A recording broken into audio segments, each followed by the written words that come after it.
This past week, the Macintosh celebrated its 40-year anniversary. There have been high points and low points, nearly perfect machines and barely functioning ones. But there is one computer that in 2023 stands out to me more than any other machine in the entire Mac's run, even if in the grand scheme of the Mac, it's ultimately not that important. And it's right here in this box. 25 years ago, Steve Jobs makes a triumphant return to a slaughterhouse. It's widely known that by the mid-90s, Apple is a shell of its former 1980s glory.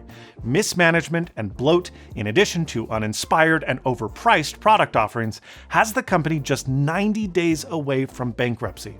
Jobs acts fast by scrapping the Mac clone program, simplifying the company's product offerings to the famous quadrant, and most often forgotten, but most important, forges a $150 million cash infusion deal with Microsoft. An enemy, yes, but one that very much needs its sole competitor alive to avoid monopoly status scrutiny. This money helps rework and launch a computer family that's already under early development upon Steve's return. It's been reworked to be a singular, focused, fresh take on personal computing, and yeah, of course, it's the iMac G3. It is so hard to underestimate how important this brightly colored machine is to Apple. In just 20 weeks, over 800,000 iMac units are sold, and it tops the leaderboard as the best-selling desktop computer for 3 months straight. But most surprisingly, and most importantly, nearly half of all sales of the iMac are to first-time computer buyers. The original iMac captures the average consumer like no other machine before it, and it catapults Apple from the red to profitability in less than a year. Now, that's often cited as the end of Apple's troubles. It's all uphill from here, but oh, is that not so? The G4 Cube, a bold new take on desktop computing, fails hard, launching both underpowered and overpriced, and is unofficially canceled less than a year after entering production. The transition to the all-new macOS 10 proves more difficult than expected, especially for the underpowered consumer iMac, with performance issues, bugs, and popular software stuck running on the OS 9 Classic abstraction layer, which had its own driver and software issues. And then there's the iPod, a 3-month-old little music player that's interesting, sure, but is panned by many shareholders and critics as a distraction from Apple's core business, computers.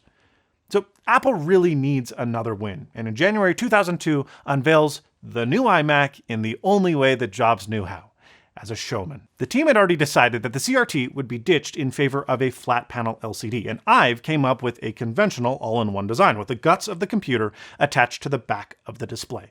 Well, Jobs hated it. The story goes that Steve calls Johnny over to his home to mull over the problem of this design, his home and his garden, which were reportedly overrun with sunflowers. And in studying his surroundings, the designer asks, "What if the screen was separated from the base like a sunflower?" To which Jobs responds, "Let each element be true to itself."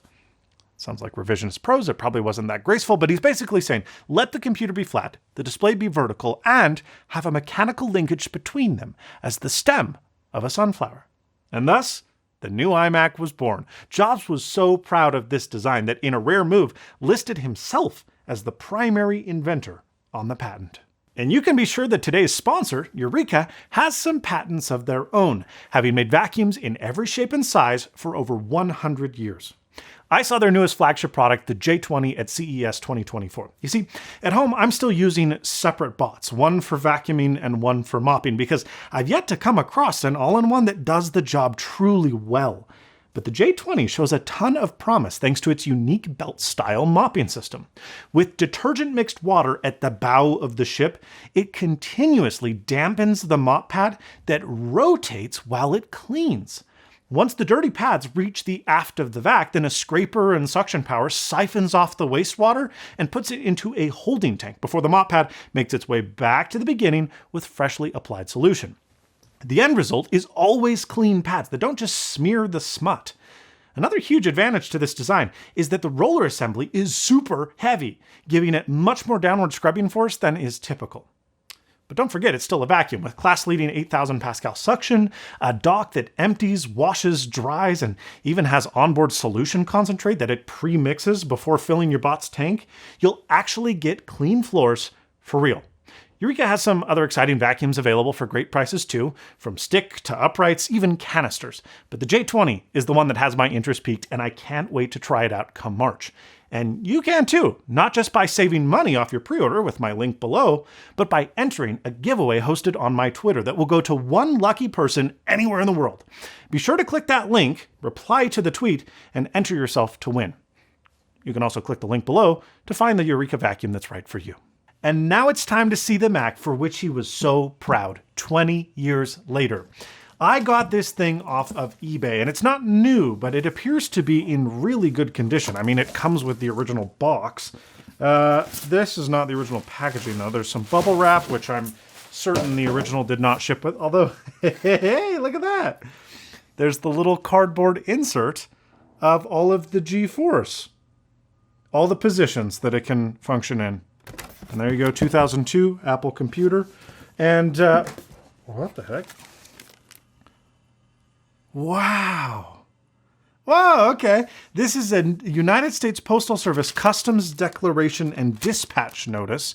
It's from PC Connection Services, so that would have been the Mac retailer at the time. Apple stores existed in 2002, but there were only like 27 of them, and they were really unusual, and they still weren't shipping stuff out of it. So you would buy from an authorized retailer. And wow, the address on here to the recipient is PSC 10. APO is the Army Post Office. So that's Europe somewhere, or the Atlantic. Given 2002, I would have expected somewhere else, but nope, it seems like it. I wonder if there's any... Oh, ha! Yeah. Hey, look at that! I should have just looked at the box. France! So this Mac was sold in the United States, shipped via the Army Post Office to France, and then at some point made its way back to the United States and now to my home. So this thing has seen the world. That's cool. Here is a rather beat up iMac setup guide. I've never seen one of these. Oh, look at that. It's the little pictures. And then, as if you needed the instructions on how to plug stuff in. First, plug in the power cable. Then plug in your modem cable. We'll talk about that. Your speakers, your keyboard, your mouse, and then push the power button. That seems really obvious and intuitive to us now, but I guess, you know, if 40% of the people buying this computer were buying a computer for the first time, that may not have been obvious. Okay, how are we going to take this thing out? Well, okay, we've got some accessories. This is the keyboard, and this is a pretty good keyboard. This is the Apple Pro keyboard. So there's a keyboard that came after this. It was actually sold on the later generation iMac G4. This was only sold with the computer for a year, so this is a true 2002 model.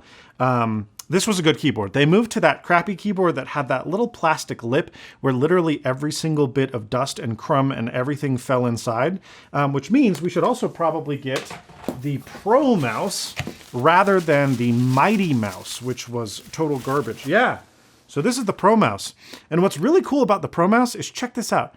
There's this little dial right here. See how I'm spinning this? The more I spin this, the more resistance there is on the actual click of the mouse. So this was an optical mouse. It wasn't a roller ball like you found on the iMac G3. But the more you twist it, the tighter and or looser the button is to actually press, which is super cool. You could change the travel height on your mouse. It was still single button, so to do a right click, you would need to hold down a secondary key in order to make that happen. The mouse that came after this, the Mighty Mouse, which again was garbage, allowed you to kind of squeeze the sides, and if you'd squeeze these little sides, it would engage a secondary mouse click almost always by accident, so anyone who used a Mighty Mouse would disable that. But that's cool. Pro mouse. And now we've got the actual machine. Oh, maybe not. What is this? Oh, cool. Okay, so we've got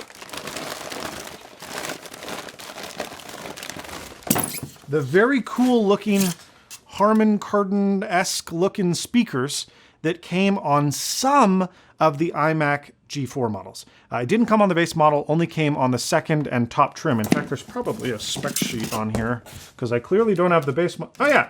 So 700 megahertz power PC, which means this is the midline trim. I've got 256 megabytes of RAM, 40 gig hard drive, and then I've got a combo drive. They offered this with 3 drive options. There was a CD only drive. There's a combo drive, which is this. So this can read CDs and then read and write read DVDs, read and write CDs, and then there's a super drive, which could do everything. It could burn DVDs. This one will not be able to do that, I don't think. Okay. Now we get to the computer itself. There's some very awful sounding styrofoam, but let's just lift the machine out like that. It's pretty heavy. And then move this little clamshell. There you go. You just got to be smarter than the box, Quinn. And look at this. They even have the original foam still on from the packaging. And if we lift this up to reveal... whoa! This is in really, really good shape. It's like a little adhesive along here, but you could remove that. And there it is, the computer. And this is why this thing is so cool all these years later. Yes, it is the stand. Modern iMacs are not adjustable. You can adjust the tilt like this, but that's it. I'm someone who's tall, and when I sit at an iMac, I have to put it on something. I have to elevate it. You don't need to do that here. You can lower this. Oh, that hinge is a little... There might be some dust in there, but you can raise it and you can lower it. And then you can also turn it side to side. These were super popular in fancy hoity-toity retail stores because they would just put it at basically a 90-degree angle like this, and then they would do their little blah, blah, blah, checking the stuff, and then they'd turn it to you to be like, this is the price, sir, and you'd be like, oh, I have $1 million, no problem. Because if the store had an iMac, you were doing pretty good. And yeah, you've got your drive access right here, and that's all there is to it. So let's follow that page that tells us how to plug stuff in and turn the thing on. I hope it works.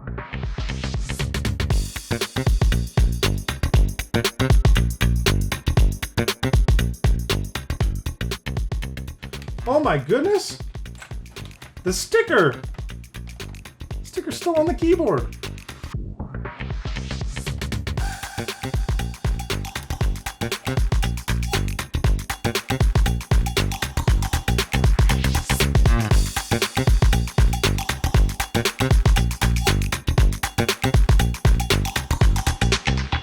And now, the moment of truth. Okay, so it comes time to now turn this machine on. The plastic on this thing is just gorgeous. It is so expensive looking all these years later. And being able to twist this is so great. I'm sitting on the floor and I can just pitch this down and go like that. And it's like, well, it's made for me. It's amazing. This is so cool. Okay, let's push the power button and fingers crossed, that's a good sign. Now you can hear the fan spin up because there is a fan. Unlike the G3 before it, which was kind of convection cooled, this thing did have a fan. It's pretty quiet though. You've got the exhaust out the top, intakes here at the bottom. And there's no problem with that at all. You can also hear the hard drive, obviously. It's been a long time since we've had to deal with those. And the display is not bright. It never was that bright, but it's certainly dimmed over time. It should brighten up as, you know, it stays on for more and more time. But the backlight that they used in this had a pretty severe half-life. And so after 10, 15 years, they're just about half as dim as they used to be, which was never that bright to begin with. But check it out. I am on macOS, and I can just tell from looking at this already, this is 10.4. This is macOS Tiger. Heck yeah, I know my stuff! This is version 10.4.11. Oh, look at that. They've done a RAM upgrade to 512 megabytes of memory, which is amazing because that means that we can run a really special version of macOS 10 Tiger.